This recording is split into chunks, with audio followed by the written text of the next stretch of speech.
하나님의 거룩하신 말씀이었습니다.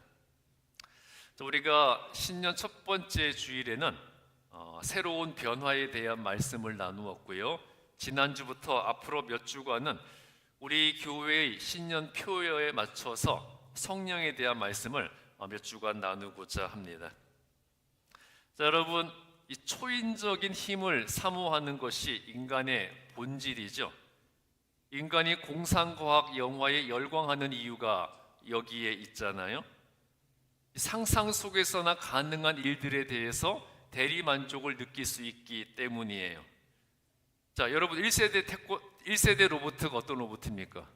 마징가, 태권브이 같은 그 옛 시대 로봇부터 시작해서 지금은 트랜스포머 같은 현 시대 로봇이 등장했고요. 또 황금날개, 아톰, 바비 다 들어보셨죠? 그런 인조인간을 비롯해서 슈퍼맨, 배트맨, 또 헐크, 아이언맨, 토르, 그리고 캡틴 아메리카, 원더우먼 같은 각종 초능력자들과 슈퍼 히어로들의 능력에 사람들이 열광을 하잖아요. 그런데 결국 이것은 인간 자신은 그러한 능력이 없다는 그런 반증이 되는 거죠. 자기보다 강한 사람을 동경하는 것이 인간의 본성이에요. 그만큼 인간은 연약하고 무능하며 한계가 분명한 존재라는 거죠. 하루 뒤, 1시간 뒤, 아니 10분 뒤에 나에게 일어날 일을 절대 알지 못하는 것이 우리 인간의 연약함이지 않습니까? 얼마 전에 제주항공 비행기 폭발 사고가 발생했죠. 정말 비참하고 가슴 아픈 사건이었는데요. 이 비행기가 활주로 뒤편에 둔덕에 충돌해서 폭발하기 직전까지 그 기장이 어떻게든 비행기를 멈추려고 조종관을 붙잡고 있는 모습이 사진에 담겨진 것을 보았어요. 자, 이 기장은 둔덕이 흙이 아닌 콘크리트로 되어 있다는 것을 전혀 몰랐을 것이고요. 그 둔덕에 의해서 비행기가 멈출 것이라고 기대를 했지, 충돌과 함께 비행기가 폭발할 것이라고는 전혀 생각하지 못했을 겁니다. 불과 몇 초 뒤에 자신에게 일어날 일을 전혀 알지 못하고 어떻게든 비행기를 안전하게 멈추려고 최선을 다해서 조종관을 붙잡고 있었던 것이었어요. 저렇게 무거운 쇳덩어리를 하늘로 날게 만들 만큼 인간의 능력이 대단한 것처럼 보이지만 동시에 10분 뒤에 혹은 몇 초 뒤에 이를 내다보지 못하는 것이 인간의 한계라는 거죠. 자, 인간은 세상의 모든 문제에 대해서 절대 스스로의 힘만으로는 대처하고 해결할 수가 없어요. 그래서 나를 도와줄 누군가의 힘과 능력과 권세가 필요하다는 것은 모든 사람들이 다 알고 있는 사실이에요. 그런데 문제는요, 그 힘과 능력과 권세를 엉뚱한 곳에서 찾고 있다는 거죠. 다른 사람을 의지하려고 하고요, 나보다 힘이 더 센 사람, 흔히 말하는 이 백을 찾으려고 하잖아요. 그런데 아무리 잘나고 뛰어나고 힘을 가진 사람이라도 나보다 좀 더 낫다는 것일 뿐이지 결국은 그 사람도 한계를 가진 인간에 불과하다는 것을 인식하지를 못해요. 아니면 막연한 행운과 운명을 기대하면서 누군지도 모르는 어떠한 신이 나를 도와줄 것을 바라기도 하지요. 그래서 사람들이 뭘 합니까? 점을 보고 무속인을 찾는 거잖아요. 지금 21세기에 우주선이 왔다 갔다 하고 달과 화성에 사람을 이주시키는 계획을 세우고 있고요. 인간을 대신할 AI 인공지능을 만들어내는 시대에도 여전히 점쟁이들과 또 무당, 각종 무속인들이 없어지지 않고 있고요. 무속 사업이 성행하고 있습니다. 이 21세기에 우주에 가서 살 계획을 세우고 있는 이 시대에 여전히 무당, 점쟁이, 또 무속 사업이 성행하고 있다는 거죠. 자, 이것이 의미하는 게 뭐겠어요? 인간은 그만큼 연약하다는 것이고, 그래서 누군가 자신을 도와줄 존재를 필요로 한다는 것을 보여주고 있어요. 자, 원래 인간은 무엇이든 가능한 절대적인 존재로 지음을 받았어요. 창세기 1장 26절부터 28절 말씀은 하나님이 사람을 창조하실 때 어떻게 창조했다고 하셨습니까? 하나님의 형상과 모양대로 지으셨다는 것을 분명하게 증거하고 있어요. 자, 그런데 하나님은 눈에 보이지 않는 영적인 존재이신데 인간이 하나님의 형상과 모양대로 창조되었다는 것은 무슨 의미겠습니까? 여기서 하나님의 형상과 모양은 하나님의 이 외모를 말하는 것이 아니라 하나님의 성품과 속성을 의미하고 있어요. 창세기 2장 7절에서 하나님께서 인간을 지으신 후에 하나님의 영을 인간에게 불어넣었을 때 비로소 사람은 하나님의 형상처럼 살아 움직이는 존재가 되었습니다. 즉 인간은 하나님께서 하나님의 영을 그 안에 불어넣었기 때문에 하나님의 속성과 성품을 소유하게 된 것이었어요. 이렇게 해서 인간은 사랑, 정의, 자비, 인자, 온유, 거룩과 같은 하나님의 성품적 속성 외에 영원, 권세, 능력, 지혜 등의 권능적 속성도 함께 소유하게 되었어요. 하나님께서 인간에게 주신 그 권능적 속성으로 인해서 인간은 28절에서 하나님께서 명령하신 대로 이 세상 모든 것을 다스리고 지배하는 존재가 될 수 있었어요. 하나님의 권능적 속성도 우리에게 주어졌기 때문에 하나님이 창조하신 그 모든 세상을 정복하고 다스리는 자가 되었다는 거죠. 그런데 창세기 6장에서 아담 이후에 거룩한 자손으로 선택되었던 셋의 후예들까지 죄로 인해 타락하게 되었죠. 이렇게 죄악과 타락을 거듭한 인간에게서 하나님의 영이 떠나시게 되었고요. 하나님의 영이 떠나심으로써 인간은 영적인 존재에서 육체적 존재로 전락해 버렸어요. 하나님의 영이 떠나실 때 하나님이 우리 안에 주셨던 모든 하나님의 성품과 속성 대부분이 사라지게 되었고요. 특히 하나님이 주셨던 권능적 속성은 완전히 상실해 버렸습니다. 여러분, 하나님의 속성에는 공유적 속성과 비공유적 속성이 있다고 말씀드렸죠. 성경 공부 때 배웠던 기억 나십니까? 처음 들어본다는 그런 표정 지으시면 안 돼요. 하나님의 속성에는 공유적 속성과 비공유적 속성이 있는데 공유적 속성은 뭐예요? 인간도 하나님과 함께 공유할 수 있는 속성과 성품이죠. 어떤 게 있습니까? 사랑, 인자, 자비, 온유, 긍휼과 같은 속성이 공유적 속성이라면 비공유적 속성은 뭐겠어요? 인간은 절대 가질 수 없는 하나님만의 속성을 의미해요. 어떤 게 비공유적 속성이겠습니까? 전지, 전능, 편재, 영원, 무궁, 불사 이런 속성이죠. 처음 하나님의 형상과 모양대로 창조되었을 때 우리 인간은요, 하나님의 공유적 속성과 비공유적 속성들의 대부분의 모든 것을 소유했던 거룩한 존재였어요. 그랬던 인간이 죄로 말미암아 하나님의 영이 떠나시게 되니까 하나님의 비공유적 속성은 완전히 상실해 버리게 되었고요. 또 사랑, 인자, 자비, 긍휼과 같은 공유적 속성만이, 그것도 완전한 것이 아니라 희미하게만 남아있게 된 것입니다. 이렇게 해서 인간은 죄악된 본질을 가진 무능하고 연약한 존재로 변하고 만 것이에요. 이렇게 인간은 자신들의 죄악에 의해서 무능하고 연약한 존재로 살아가게 되었고요. 스스로의 힘으로는 그 죄로 인한 심판의 운명을 절대 피할 수 없게 되었습니다. 바로 이것이 하나님께서 예수 그리스도를 이 땅에 보내신 이유예요. 그리고 예수님께서는 자신의 죽음과 부활로 인간에게 구원의 길을 열어주신 후에 자기들 힘으로는 아무것도 하지 못하는 제자들에게 성령을 보내실 것을 약속하셨습니다.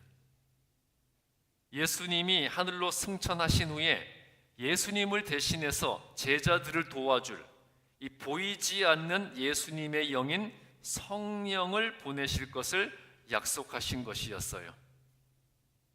그리고 예수님이 하늘로 승천하신 후에 10일 후 오순절에 마가의 다락방에 있던 제자들에게 성령이 임하게 되었습니다. 저것이 바로 성령 강림의 역사가 일어났던 마가의 다락방이죠. 자, 성령은 도우시는 영이에요. 도우시는 영으로서의 성령은 하나님의 말씀과 예수님의 가르침을 알게 해주고 또 연약한 인간으로 하여금 하나님의 능력으로 모든 것을 할 수 있게 해주는 능력과 권세의 본질입니다.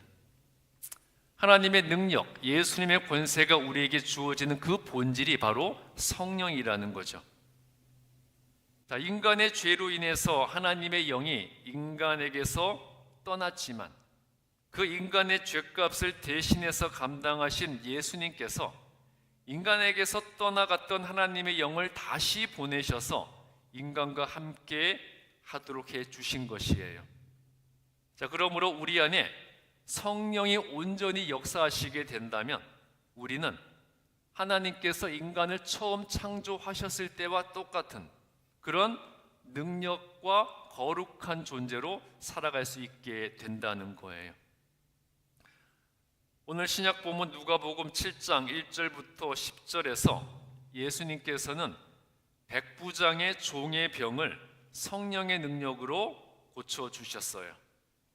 제가 옛날에 어느 교회에서 이 이야기를 했더니 한 교인이 와서 그 옛날 이스라엘에도 한국 사람들과 똑같은 성이 있었나 봐요 물어보더라고요. 무슨 말인가 하고 알아봤더니 백부장이 백시성을 가진 부장이 아니냐는 거예요. 백부장은 백시성을 가진 부장이 아니죠.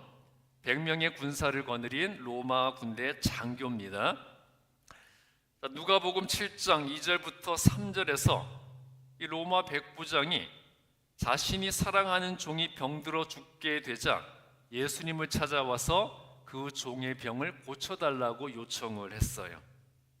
그런데 4절부터 5절을 보시면 이 로마 사람인 백부장을 위해서 유대인들이 예수님께 간절히 부탁을 하고 있어요. 저 백부장은 의롭고 선한 사람이니까 예수님이 좀 도와주십시오 그랬다는 거죠. 자, 그 백부장은 유대인을 사랑하고 그들을 위해서 회당을 지어줄 정도로 의로운 사람이었기 때문에 예수님께 선한 은혜를 받을 만하다고 유대인들이 적극 나서 주었던 것이었어요. 자, 이렇게 진심으로 예수님을 믿는 자로서 말씀대로 행하고 또 말씀대로 선하고 거룩하게 살아갈 때 성령이 주시는 은혜와 축복의 기회를 얻게 되는 거예요. 진심으로 예수님을 믿는 자로서 말씀대로 의롭고 선하고 거룩하게 살아갈 때 성령이 주시는 은혜와 축복의 기회가 우리에게 주어진다는 거죠. 자, 병들어 죽게 된 자신의 종의 병을 고쳐달라고 구했던 백부장은 그 종을 고쳐주러 가시겠다는 예수님께 6절부터 7절에서 자기처럼 천한 자가 예수님을 마주할 자격도 없으니까 자신의 집에 오실 필요도 없이 그냥 그 자리에서 말씀만 하시면 자기 하인이 나을 것이라고 했습니다. 예수님의 능력은 예수님이 꼭 그 자리에 계셔야지만 행할 수 있는 것이 아니라 예수님께서 마음만 먹으시면 보이지 않는 성령의 능력으로 시간과 공간을 초월해서 무엇이든지 뜻하신 대로 할 수 있다는 믿음을 백부장이 보여준 것이었어요. 그러자 예수님께서는 9절에서 무엇이라고 말씀을 하셨습니까? 이스라엘 중에도 이만한 믿음을 보지 못했다. 하나님께서 거룩한 선민으로 선택하신 이스라엘 백성 중에서도 이러한 믿음을 가진 자를 본 적이 없다 하셨어요. 여러분, 이 성령의 권능은요, 그 능력에 대한 절대적인 믿음을 통해서 임하시는 능력이에요. 백부장의 믿음대로 예수님은 그 종에게 가시지 않았지만 성령이 가셔서 그 종을 치료해 주셨습니다. 자, 예수님은 하늘로 승천을 하셨죠. 지금 이 땅에 안 계세요. 그렇지만 그 예수님께서 나에게 직접 오실 필요도 없는 것이고요, 내가 예수님의 능력과 권세를 믿고 신뢰하기만 하면 그 예수님이 보내신 성령이 나에게 역사하시게 될 것입니다. 자, 여러분, 구약은 누구의 역사입니까? 구약은 하나님의 역사, 신약은 예수님의 역사. 그러면 지금은 누가 역사하시는 시대일까요? 지금은 성령이 역사하시는 시대예요. 하나님께서 인류 역사의 근간을 이루어 놓으신 후에 예수님을 보내셔서 하나님을 대신해서 인간 구원의 역사를 이루게 하셨고요, 하늘로 승천하신 예수님은 성령을 보내셔서 예수님을 대신하여 인간을 돕게 하셨어요. 자, 성령은 하나님의 속성과 능력을 그대로 가지고 있는 영적인 존재이자 힘입니다. 하나님의 속성과 능력을 그대로 가지고 있는 영적인 존재이자 힘이 바로 성령이라는 것이고요, 그 성령은 시간과 공간을 초월해서 언제 어디서나 하나님의 백성들과 함께하면서 그들을 도우시고 있어요. 자, 여러분, 성령을 이 땅에 보내신 예수 그리스도로 인해서 성령은 이미 우리에게 와 있습니다. 예수님을 내 죄를 구원한 그리스도로 믿으면 이미 내 안에 성령이 들어와 계신 거예요. 그런데 그 성령의 능력과 권세를, 내 안에 이미 들어와 계신 그 성령의 능력과 권세를 내가 사용하느냐 사용하지 못하느냐는 전적으로 누구에게 달려 있겠습니까? 전적으로 내 자신에게 달려 있어요. 자, 어느 시골 마을에 처음으로 전기가 들어왔습니다. 전기가 어떤 것인지 전혀 모르던 마을 사람들에게 이 전기 기사가 집집마다 가서 전구를 달아주고 불을 켜주었을 때 한 할머니가 그 전구를 보면서 감탄을 했어요. 와, 이 유리알 하나가 어떻게 이렇게 밝은 빛을 내냐, 참 신기하다, 그렇게 감탄을 했습니다. 그런데 며칠 뒤에 전기 기사가 다시 찾아가 보니까 이 할머니 집은 여전히 어둡고 전구는 꺼져 있었어요. 그래서 전기 기사가 할머니, 불을 왜 안 켜셨어요? 물었을 때 할머니는 어떻게 불을 켜야 하는지 모른다는 거예요. 그래서 전기 기사가 웃으면서 이 스위치 켜는 법을 알려주게 되었고요, 스위치를 켜니까 방 안은 환하게 밝혀졌습니다. 그제서야 할머니는 놀라면서 이처럼 간단한 걸로 이렇게 큰 빛이 나오다니 너무 놀랍다고 소리를 쳤습니다. 작은 스위치 하나 눌렀을 뿐인데 온 방을 밝히는 밝은 빛이 비춰지게 되었다는 거죠. 자, 이 할머니의 집에 이미 전기는 들어와 있었어요. 그런데 전기가 들어와 있다는 이유로 무조건 불이 켜지는 것은 아니죠. 어떻게 해야 불이 켜지는 겁니까? 전기가 스위치와 연결이 되어 있고 그 스위치를 켜야 불이 들어오는 거예요. 자, 우리의 신앙 생활도 이와 똑같습니다. 성령은 이미 우리 안에 거하시고 우리를 위해서 역사하실 준비가 되어 있어요.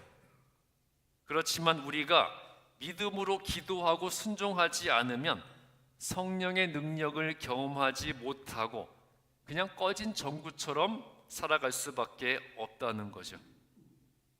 자, 스위치를 켜면 방이 환해지는 것처럼 성령의 권능을 신뢰하고 순종하면서 우리의 삶의 영적 스위치를 켜야 한다는 겁니다. 그 영적 스위치를 켤 때 성령의 역사가 우리 안에 강력하게 나타나게 될 겁니다. 자, 우리가 성령의 능력으로 살아가기 원한다면 이미 내 안에 계신 성령이 나의 주인으로서 활동하시게 해야 하는 거예요. 자, 성령께서 내 안에서 활동하시도록 여러분 영적 스위치를 켜십시오.